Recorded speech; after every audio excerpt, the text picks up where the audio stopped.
কালকে আমার বোনের বাসায় আমাদের ইফতারের দাওয়াত ছিল। আর ইফতারে কি, কি আয়োজন ছিল তাই তোমাদের সাথে শেয়ার করছি। এখানে অনেক রকমের ফ্রুটস ছিল কিন্তু আমার এগুলা মোটেও ভাল লাগে না। কারণ ইফতারের পরে আমার খালি ভাজা পোড়া ঝাল, ঝাল খেতে মন চায়। তারপর এখানে জিলাপি ছিল, মজাদার একটা সিঙ্গারা ছিল আর ভাজা পোড়া তো থাকবেই। তারপর হচ্ছে ইফতার করার পরে সবাই মিলে একদম ভোল ভরে মুড়ি মাখা খেতে বসে পড়লাম। এই মুড়ি মাখা না খেলে যেন ইফতারটা একদম পূরণই হতে চায় না। মনে হয় যে কি খাই নাই অবস্থা। আর সবাই মিলে একসাথে মুড়ি মাখা খেলে কিন্তু আরও বেশি মজা লাগে। এখানে আমার দুলাভাই হচ্ছে আমাকে টমেটো দিচ্ছিল, বলছিল টমেটো দিয়ে খেয়ে দেখো।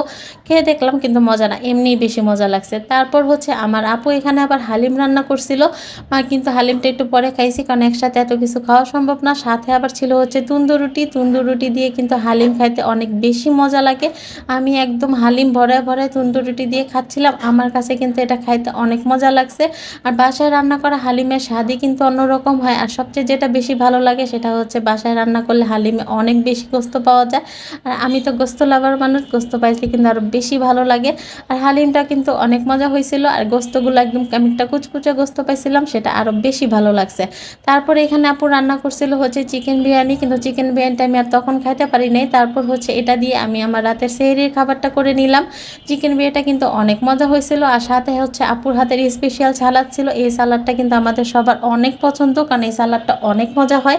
সাথে আবার ডিমও ছিল। সব কিছু মিলিয়ে ঝিলিয়ে খাবারটা খাইতে কিন্তু আলহামদুলিল্লাহ অনেক ভালো লাগছে। আর এই ছিল হচ্ছে আপুর বাসায় ইফতার আর এবং সাহরির খাবার দাবার। তোমাদের কাছে কেমন লাগলো অবশ্যই জানাবে। যদি ভালো লেগে থাকে অবশ্যই একটা সাবস্ক্রাইব করে দিবে। আজ এই পর্যন্তই, আল্লাহ হাফেজ।